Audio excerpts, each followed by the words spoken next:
최신 재테크 트렌드를 다루는 하우머니 시간입니다. 누구나 하나쯤 가지고 있지만 제대로는 몰랐던 펀드, 상품 선택과 운용 방법에 따라서 수익률도 천차만별이죠. 최신 펀드 동향과 투자 전략까지 알아보도록 하겠습니다. 오늘 펀드 슈퍼마켓 박기훈 센터장 자리했습니다. 어서 오세요.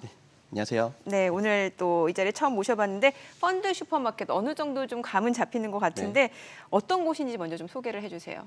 네. 안녕하세요. 펀드 슈퍼마켓은 한국포스증권의 온라인 펀드 판매 플랫폼입니다. 말 그대로 펀드를 판매하는 것에 특화된 마켓이고요. 한국포스증권은 한국증권금융과 파운트 그리고 예탁결제원을 포함해서 47개 운용사가 공동 설립한 약간 공익적인 목적을 띠고 있는 증권사입니다. S클래스를 판매하는 증권사로도 알려져 있는데요. 클래스라는 거는 펀드의 등급입니다. 그래서 A클래스냐 C클래스냐 이런 거에 따라서 펀드의 수수료가 좀 달라지는데요. 연비를 좀 생각하시면 좋습니다. 자동차 연비가 좋은 차량은 좀 멀리 가지 않습니까? 네네. 같은 기름을 주유해도. 마찬가지로 S클래스라는 거는 펀드 비용이나 수수료가 좀 적어서 같은 금액을 투자를 해도 조금 더 적립금이 많이 쌓이는 그런 펀드라고 생각하시면 됩니다. 이제 최근에 펀드 시장 분위기도 굉장히 궁금한데 요즘 다시 펀드로 좀 돈이 몰리고 있는 추세라고 하는데 전반적으로 펀드 시장 동향 어떤가요? 네, 맞습니다. 올해 초와 비교해서 펀드 순자산은 약 68조 원이 증가했는데요. 미국 지방은행 사태와 부채 한도 협상 우려에도 불구하고 펀드 시장은 비교적 양호한 모습을 보여주고 있습니다.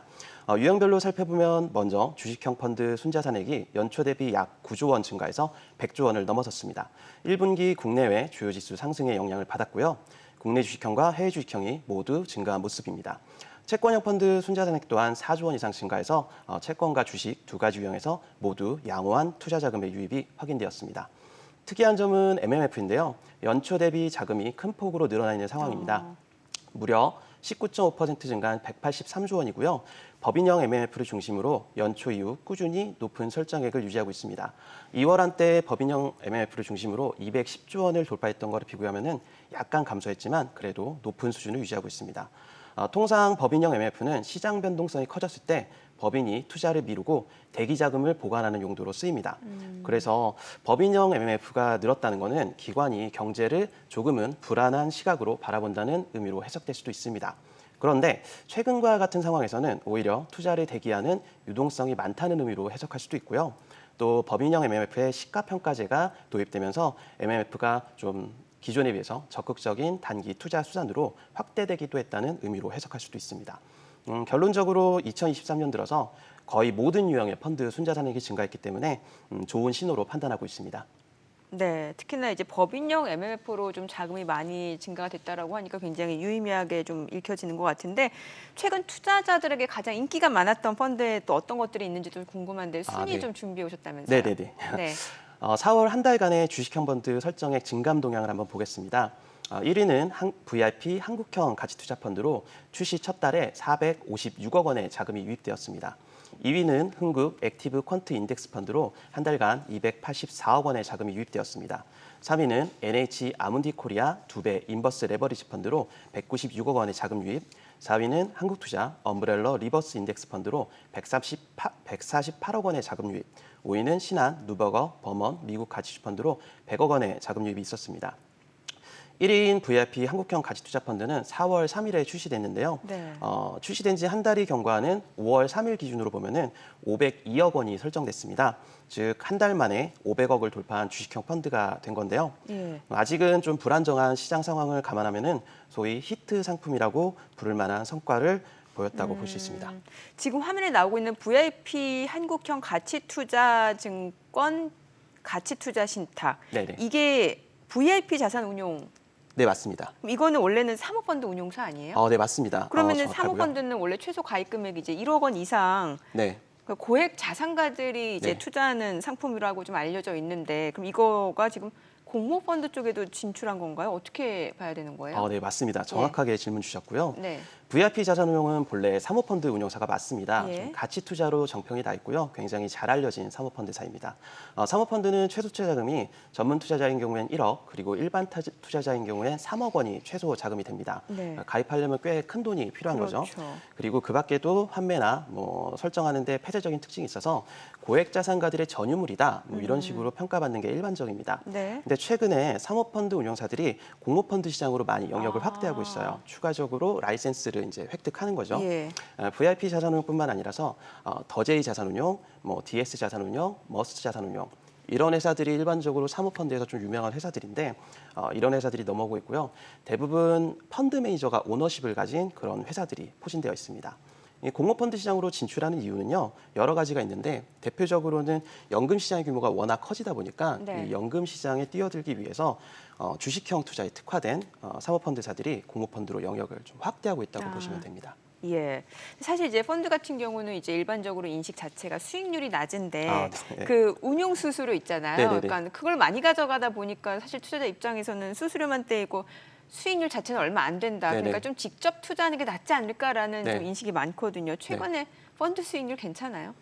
네, 괜찮고요. 예. 약간은 제 입장에서는 네. 과장된 오해가 아닐까라고 네. 말씀드리고 싶고요. 예. 펀드의 장점은 안정적이면서도 다양한 투자 스타일에 있는 것 같습니다. 수수료 이런 건 부차적인 문제고요.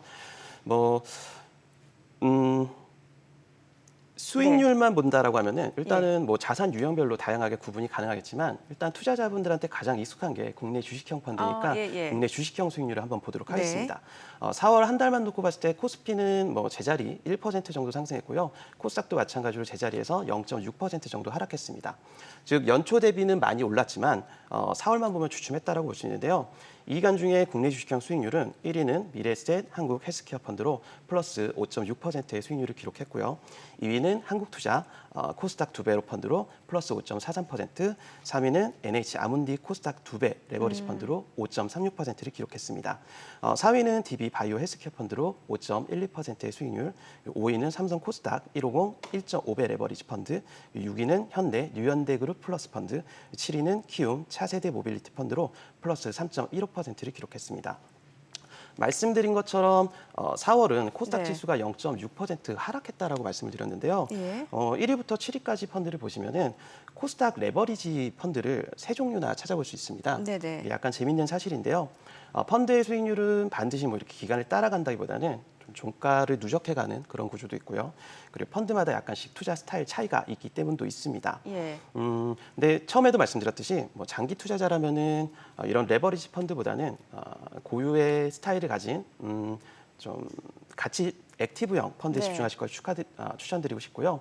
올해는 반도체, AI, 헬스케어 등을 좀 유망하다고 액티브면 좀 말씀드렸습니다. 성과를 잘 내겠다 이런 의미잖아요. 그렇죠. 공격적으로 자신의 투자 철학을 가지고 운영을 하겠다라고 예. 볼 수 있습니다. 사실 이제 운용사들도 이런 펀드에 뭔가 저수익 고보수 문제점을 인식하고 네네. 최근에 보면은 그 성과 연동형 펀드 상품을 좀 출시를 하고 있는데 사실 이게 처음 출시는 아닌 거잖아요. 네, 처음 예. 출시는 아닙니다.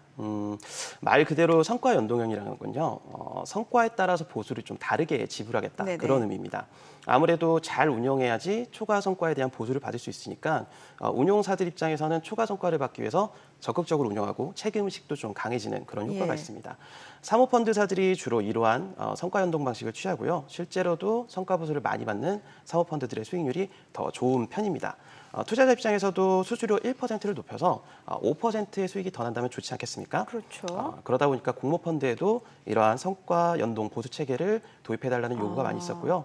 말씀하신 것처럼 2017년도에 한번 도입이 예. 됐다가 그 당시엔 좀 제도적으로 뒷받침이 안 돼서 멈췄고 지금 이제 다시 도입된 그런 상황입니다. 지금 사진에서 보이시는 거는 VIP 한국형 가치 투자의 성과 연동 보수 체계인데요. 이 펀드는 최저로는 아예 보수를 받지 않고요. 예. 최대로는 운용 보수를 200%, 2배까지 높여받을 수 있습니다. 지금 기준이 되는 하얀 점이 기본 운용 보수라고 하는데요. 0.8%고요. 여기에 제로부터 2배인 1.6%까지 사이에서 결정이 됩니다. 수익률이 1% 높아질 때 네. 보수가 0.1% 높아지거든요. 그러니까 투자자 입장에서는 나 10배의 수익을 가져갈 수 있다라고 하면은 더 낼 만한 그런 의미가 있는 거죠. 그러네요. 네. 최근에 새롭게 나온 그 성과 연동형 펀드 상품들 그럼 어떤 것들이 있는지 좀 알려주세요. 네, 4월에 출시된 성과 연동형 펀드로는요. 네. 지금 방금 보신 VIP 한국형 가치 투자 펀드, 예. 그리고 신한 얼리버드 성과 연동 보수 펀드, 그리고 신한 중소형주 알파 성과 연동 보수 펀드가 있습니다. 셋 모두 기본 운용 보수가 있고요.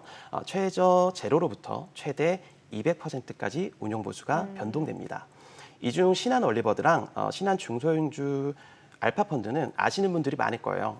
본래 신한 자산운용의 간판 펀드이고요. 네. 성과 우수 펀드인 기존의 펀드와 이름이 동일하고 펀드도 모 펀드도 같이 사용하고 있습니다. 근데 VIP 가치 투자형 한국형 가치 투자 펀드는 조금 다른데요. 아까 말씀드린 것처럼 신규 펀드고 사모펀드가 공모펀드 시장으로 진출하면서 네. 이 성과 연동형을 도입했다라는 게 조금 다른 의미라고 볼 수 있습니다. 마지막으로 주의할 점은요. 이 성과 연동에서 성과에 연동되는 건 운용 보수뿐입니다. 예. 그러니까 판매 보수는 별개로 차감이 되고 있는 거죠. 만약 성과가 나빠서 운용 보수를 전혀 차감하지 않다라고 하더라도 판매 보수는 차감이 되니까 네. 판매 보수는 저렴한 S클래스 펀드를 활용하시는 걸 좀 추천드립니다. 예. 근데 펀드는 이제 뭐 말씀해주신 대로 뭐 운용 보수뿐만 아니라 수수료도 떼잖아요. 네네. 그러다 보니까 이제 펀드 가입을 뭐 어디에서 하느냐에 따라서 또 수수료 차이도 크다고 하던데요. 네네. 약간 차이가 있을 수 있습니다. 예. 펀드 보수에 대한 질문은 참 자주 다루어지는 소재인데요. 네. 펀드를 매일 가입하는 건 아니기 때문에 뭐 이 질문이 자주 나오지만 또 반복적으로 또 예. 답해드리기도 합니다. 펀드 보수랑 펀드 수수료가 있는데요. 펀드 보수는 펀드를 가입하는 동안 아주 조금씩 계속 차감되는 수수료고요. 네. 펀드 수수료는 뭐 팔 때나 가입할 때 한 번만 발생하는 수수료라고 보면 됩니다. 예. 이런 것들을 다 합쳐서 펀드에 따라 다르지만 한 1% 내외의 수수료가 발생하고 있고요. 이 비용을 절약하려면은 인터넷 쇼핑몰의 가격이 오프라인보다 좀 싸지 않습니까? 그렇죠. 보통. 그러다 보니까 같은 펀드를 가입하더라도 오프라인에 있는 지점보다는 그 회사의 어플에서 가입하면 조금 더 수수료를 절약할 수가 있습니다. 또 앞서 말씀드렸듯이 제가 말하면 약간 민망하지만 예. 펀드 슈퍼마켓의 S클래스가 조금 펀드 보수가 저렴하니 예. 그런 식으로 조금 더 아끼는 것도 가능합니다. 아, 펀드 슈퍼마켓에서 네. 가입을 하는 게 훨씬 저렴할 수 있다. 네. 수수료가. 네. 이게 키포인트네요. 네, 약간 민망하지만 사실이니까 말씀드리고 있는 부분입니다. 네. 사실 이제 요즘 시장이 박스권 횡보장세다 보니까 사실 직접 투자하시는 분들은 굉장히 좀 답답하고 지루하고 네. 이게 수익 내기가 쉽지 않거든요. 그러다 보니까 이제 펀드가 좀 대안이 될 수 있지 않을까라는 고민을 하고 계시는 네. 분들이 꽤 있으시단 말이죠. 네네. 어떤 조언 해주실 수 있으세요? 이런 말이 있는데요. 뭐 예. 단 하나의 주식을 살 수 있다면은 인덱스 펀드를 사겠다 이런 말이 있습니다. 오. 왜냐하면은 한 개 종목을 사면은 조금 예. 위험에 노출될 수도 있는데 그렇죠. 펀드를 산다는 거는 여러 종목을 한꺼번에 투자할 수 있고요. 예. 또 어쨌든 펀드 매니저의 도움을 중간에서 조금 더 받기 때문입니다. 그래서 펀드는 수익률도 중요하지만 리스크를 낮추는 방식으로 중장기 투자를 좀 권해드리고요. 뭐 주식도 좋고 ETF도 좋지만 100의 자금을 투자한다면 그중에 한 30 정도는 펀드에 투자하는 것이 어떨까라는 말씀을 좀 드리고 싶습니다. 그래서 펀드에 투자한다는 거는 뭐 시장에서 소외되지 않고 장기적으로 투자자랑 펀드가 함께 성장하는 것이다. 이런 식으로 봐주시면 좀 좋을 것 같습니다. 네. 뭐 사실 지금 시장에서도 연준이 이제 금리를 더 이상 인상하기 쉽지 않을 것이다라는 네. 기대감이 굉장히 높아진 상황인데 뭐 사실 증시 오래된 격언 세린메이가 있잖아요. 네네. 글쎄요. 펀드에는 또 이게 어떻게 통하는지도 좀 궁금하네요. 네. 세린메이는 5월에는 주식을 팔고 시장을 떠나라는 말이지 네네네. 않습니까? 근데 이게 뭐 항상 통하는 원칙도 아니고 그렇죠. 모든 투자를 전부 0으로 만들라는 뜻도 아닙니다. 네. 5월에 가장 큰 이슈를 보면은 미국 정부 부채 한도 협상이 있는데요. 보통은 협상까지 좀 이렇게 갈등이 심하다가 협상이 타결되면 문제가 해결된다라고 생각하시는 분들이 좀 많습니다. 예. 근데 이제 협상이 타결된 이유가 조금 더 문제가 될 수 있는데요. 왜냐하면은 협상까지는 미국 재무부가 보유하고 있던 현금을 씁니다. 그러다 보니까 현금 유동성이 오히려 좀 증가하고요. 예. 부채 한도 협상이 끝나고 나면은 부채를 발행해서 이 모자란 현금 잔고를 다시 채우게 됩니다. 그러다 보니까 시장에는 오히려 유동성이 좀 축소되는 그런 예. 상황이 발생하게 되기도 합니다. 그래서 주식이나 ETF처럼 내가 정말 단기 투자를 하겠다라고 하면은 잠시 5월에 쉬어가시는 전략도 유의할 수 있는데요. 펀드 같은 중장기 투자는 그런 단기 이벤트보다는 조금 사이클을 보게 됩니다. 예. 여기서 사이클이라고 하면은 금리 인상을 볼 수 있을 거고요. 금리가 보통 우리가 인상기에는 이런 이자 부담이 증가하지 않습니까? 그렇죠. 그러다 보니까 성장 주식들이 주로 좀 처지는 모습들을 보입니다. 테크 예. 주식들. 대출을 받기 힘드니까 좀 투자를 쉬어가게 되고요. 그런데 이제 금리가 동결되고 금리 인하기에 접어들게 되면은요, 본격적인 테크주들이 투자를 할 수 있기 때문에 성과가 높아지게 됩니다. 그래서 올해 1분기에는 성장주 위주인 나스닥이랑 코스닥이 네. 조금 큰 폭으로 상승을 했는데요. 동일한 그런 상황에 있다고 보시면 되고요. 그래서 반도체, AI, 헬스케어 같은 빅테크 펀드들에 지금 들어가면은요. 투자라는 게 결국에는 가격이 쌀 때 사서 그렇죠. 비쌀 때 파는 거 아니겠습니까? 예. 그래서 쌀 때 조금씩 사들이는 그런 효과를 누릴 수가 있습니다. 아, 반도체, AI, 헬스케어 중심의 빅테크 펀드로 네, 투자를 맞습니다. 해보는 게 중요하다. 네. 사실 이제 또 펀드 드는 목적이 굉장히 다양한데 그중에서도 연금 쪽이 이제 활용이 많이 되잖아요. 최근에 보니까 TDF 연금 클래스 순자산 10조 원을 돌파했다. TDF 연금 클래스. 네. 이게 뭔지 좀 설명을 해주시고, 네네네. 예, 10조 원을 돌파했다는 게 어떤 의미인지도 좀 알려주세요. 네. TDF라는 거는 타겟 데이트 펀드의 줄임말인데요. 이제는 조금 사람들한테 익숙한 용어인 예. 것 같기도 합니다. 여기서 타겟 데이트라는 거는 은퇴 시기를 말하고요. 가령 뭐 TDF 2050 펀드라면은 2050년 정도에 나는 은퇴하겠다. 네. 이런 은퇴 예정자들이 가입하는 펀드입니다. 예. 근데 반드시 이거를 뭐 연금으로 가입하지 않을 수도 있기 때문에 그렇죠. 연금 외의 클래스가 있고요. 뭐 이 중에 TDF가 본래 연금 목적이기 때문에 예. 연금으로 구분되어 있는 것들을 방금 말씀하신 TDF 연금 클래스라고 합니다. TDF는 생애 주기별 자산 배분이 원칙인데요. 네. 뭐 예를 들어서 아까 제가 2050을 말씀드렸는데 2050이라면은 2050년에 은퇴를 하니까 현재 30대들이 가입 대상이 될 겁니다. 이분들이 지금 가입을 했다가 한 2040년 정도가 되면은 조금씩 주식 비중을 줄이는 펀드고요. 네. 그러다 보니까 가입자의 은퇴까지 알아서 함께 가면서 운용하는 펀드라고 보시면 됩니다. 이 펀드가 출시 7년 만에 10조 원을 돌파한 거는 조금 의미 있다라고 볼 수 있고요. 예. 앞으로 미국에서는 대부분 타겟 데이트 펀드로 은퇴 자산 준비하는데요. 뭐 좀 7월에 디폴트 옵션이 도입되고 나면은 네. 더 이런 TDF 펀드의 시장이 확대될 거라고 그렇게 보고 있습니다. 뭔가 노후 대비 목적으로 괜찮은 펀드네요. 네, 뭐 미국이나 외국에서는 예. 대표적으로 뭐 401k 이런 거에 연금 클래스로 쓰이고 있습니다. 네. 근데 앞서 저희가 좀 화면에서 보니까 펀드 상품 자체가 굉장히 길고 이름이. 네. 뭐가 많이 붙고 어려워요. 네네네. 이 상품명을 보고서는 이게 어떤 상품이구나라고 파악할 수 있는 방법 좀 알려주세요. 네, 뭐 간단한데요. 예. 뭐 VIP 한국형 가치 투자 오늘 예. 이름이 많이 나온 것들을 예로 들 수도 있고요. 예. 지금 화면에 나오는 KB스타 한국 인덱스 증권 자투자 신탁을 한번 보도록 하겠습니다. 여기서 맨 앞에 붙는 것들은 회사 이름입니다. 예. 회사라는 건 자산운용사고요. 네. 이 자산운용사는 제조사라고 보면 됩니다. 실제로 어디서 가입했든 KB스타라면 KB스타에서 운영하고 있는 펀드라고 네. 보시면 되고요. 그리고 한국 인덱스라고 하면은 우리나라 인덱스 지수에 투자하는 펀드다라고 보실 수 있습니다.